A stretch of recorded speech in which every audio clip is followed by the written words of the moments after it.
So today we're going to be talking about Suitor Series Rise of the Beast, Rhinox, and he is the second Maximal that I have so far, because I have Primal already, but the mainline one.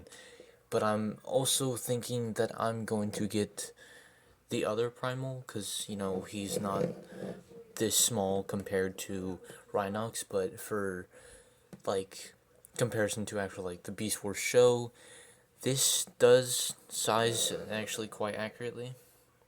But talking about Rhinox here, he looks amazing. And people have been saying the gray is too dull and he doesn't have any color. On my copy, he has a lot of nice silver. There's some nice kind of tannish browns, brawn or something. Something along those colors, and then we have a little bit of dark gray for the skirts here. He has a little tail sticking out the back. He's got these little horns. And he does have a very nice head sculpt. Kind of resemblance back to Beast Wars. He's got kind of like a mohawk going on. He's got a lot of detail underneath his head there too. He's got some battle damage. Kind of like these guys been fighting for quite a while being stuck on Earth. For the transport key and everything. You do have some detail right here. And you do have some hydraulics in his calves right there. You can kind of see that. But yes, I finally have this figure. I'm trying to get him to stand because I think mine has bad knees. Kind of like that knee problem where it goes at the second hinge instead of using the actual hinge for the knee. Kind of makes him a little bit troubling to stand. And that also concludes another problem. Mine likes to pop off for this shoulder pad. But it simply just goes back on. Simple as that. And I don't have to deal with it. So there's that.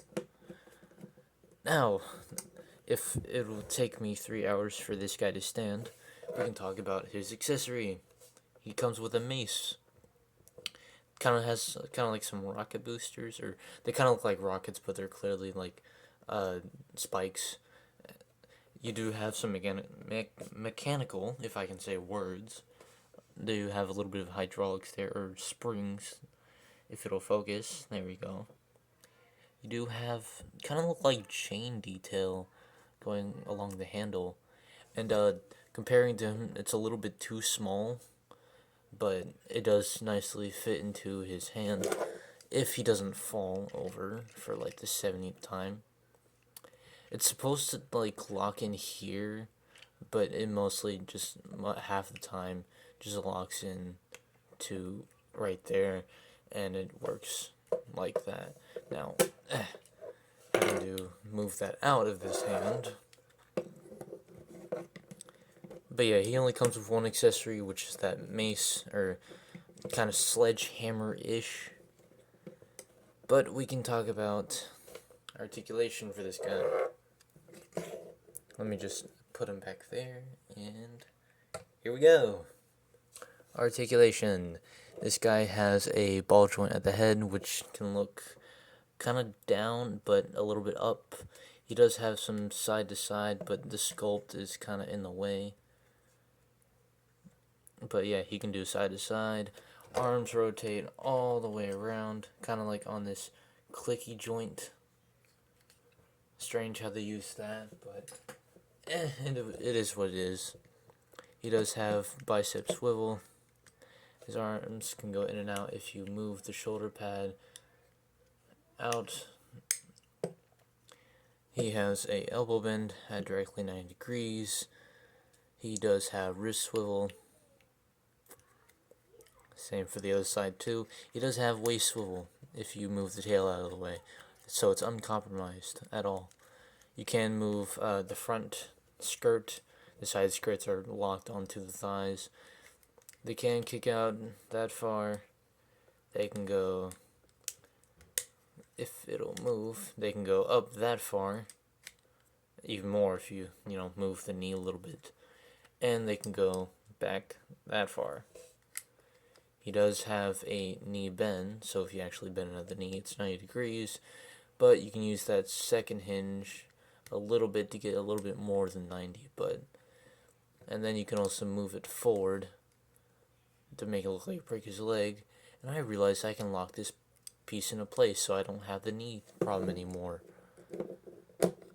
I know how to handle the figure, I think. Yeah. Now let's talk about size comparisons, because they're fun. And I haven't released a video for like almost 2 weeks, so please forgive me. Here we have Core Class Iguanus, Rise of the Beast Studio Series Scorponok, and yes, I will be doing a review for this guy, because he is Rise of the Beast and everything. And he's fun, even though the legs are annoying. Here we have the big guy himself that complains about being on a shelf for too long. Here we have Legacy Blitzwing, because he poses like a dream. I love this guy. Here we have my previous review, Battle Trap. A lot of you people like that one. Here we have Optimus Primal, or just Primal. I realized I made a slight error on my side, and my last review was not Battle Trap. It was Dead End. I forgot. That's my fault. And here we have Soundwave, because, yeah, you get the point. So, getting this guy into his alt mode, you first want to take his legs, straighten them out, and first you want to grab this back section here, and you want to detach it from the chest. And I do like these Studio Series Maximals, because they all hide the chest and like the back, but not so much for, Primal here, but, you get the point for him. But then you want to rotate up that part, then you want to grab this gray section here, pull it gently until it clicks out. Then you want to grab these little tiny horns, rotate those in on the inside so you can see that right there. Then you want to take the head here of the Rhino, split it open at the top, rotate out the Rhino horn, and collapse that back up. And then move the head back down. And just keep it like how it is, like this, for now. Now you want to lift up the shoulder pads, move out the arms, grab the ab sections and take them off, or not take them off, just move them out to the side. Grab the chest, pull it forward, and then move it down. Then you want to grab the ab sections, make sure they tab into that slot there of where that will click in. Same for the other one. Click in. Then you want to grab the chest, like the upper part of the chest, and rotate it inwards. And there are these tabs right here that'll go into those slots. Now you want to rotate the arms back, move the arm back down, take the fist, pull it out, rotate it around. Oh dear, I have knocked the camera.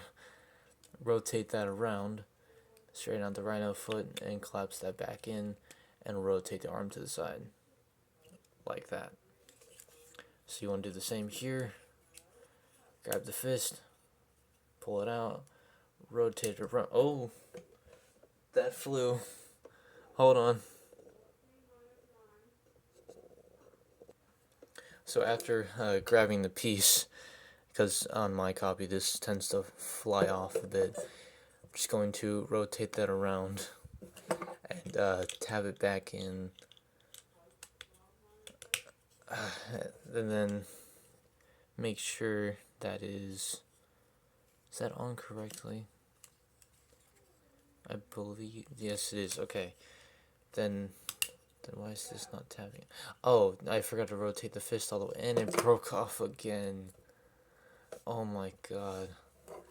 This isn't the first time that this has happened with my copy. So rotate that around. Make sure that stays in this annoying gap. Come on. Tab in. There we go. Okay. Then rotate the arm around if I can. There we go. And just leave that out like that. Now you want to take this entire back part here, lift it towards the chest, and you have these two tabs here. There are two slots beside his head. Those will go in there, and the back will tab in after. Make sure the head is straight and the horn stays.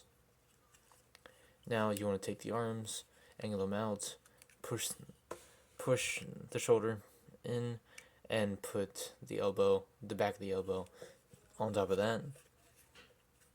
Take this double hinge joint, and you also want to move the leg forward as you're tapping that in, so it doesn't get in the way of any other piece of the robot. And for some reason it's not going into the slot. There we go. Just had to take a little snap, and it should be looking like this if these won't tap in. There, tap in. On my copy they do not like to tab in. You want to do the same for the other side. Lift that up, push the shoulder pad down, then lift. Then you want to take that double hinge joint and work your way onto tapping it in there. And ta-da, you have the front of the Rhino. Now for the back. Now you want to tab in that front skirt piece, disengage the knees, and you want to rotate them around, making sure the top skirt piece goes on top of the knee there. So do the same on the other side. Disconnect the knee, or dislocate, or disconnect, whichever you want to go for. And make sure that skirt piece goes over the knee. Then you want to straighten out these. Grab this back part where the tail is connected, take it off,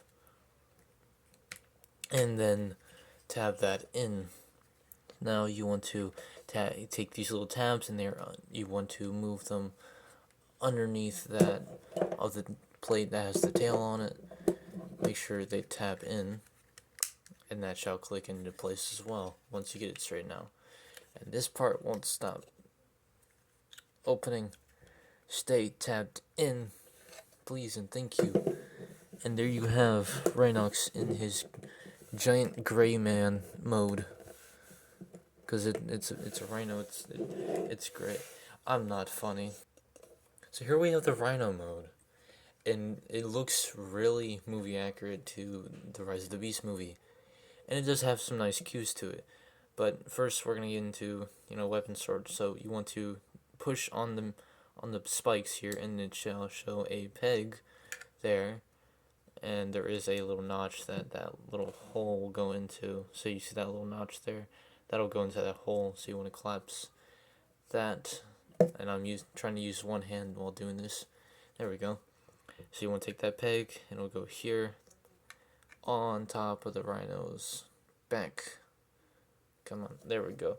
And you get some weapon storage, and now the butt flap is untapped. Stay tapped in.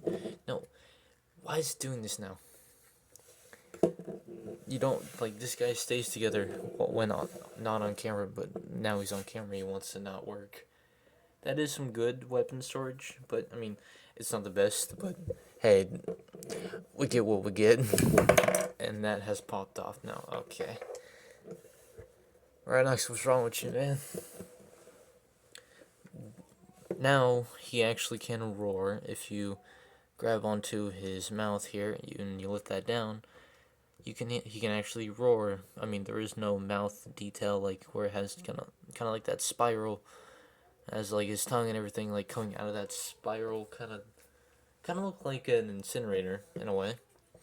But he can do, the roar. Lift his head up a little bit and he can roar. He does have some nice green eyes there, though. You can kind of tell that they're green, but they're very tiny. But they do appear to be green. There isn't really much new detail shown, except for some more that battle damage, kind of scarring on him. Here's the look from the underside. Not too much going on. I mean, you get a little bit of poke of the robot head there, and you get the whole chest here. But I do like the idea, because it uses part of the robot mode to make the actual belly of the beast that Rhinox turns into. Now we're getting into size comparisons with Dino Rhino Man here. Dino Rhino. That's a word. For size comparison, here we have the Studio Series Scorponok, and they look amazing together. This guy actually looks like his actual movie model. Same thing for Rhinox here. They're very movie accurate. I love that. Here we have the big Dorito himself with Rhinox here. It looks pretty good. And here we have one of the most important size comparisons. Optimus Primal, because they do size well together like this.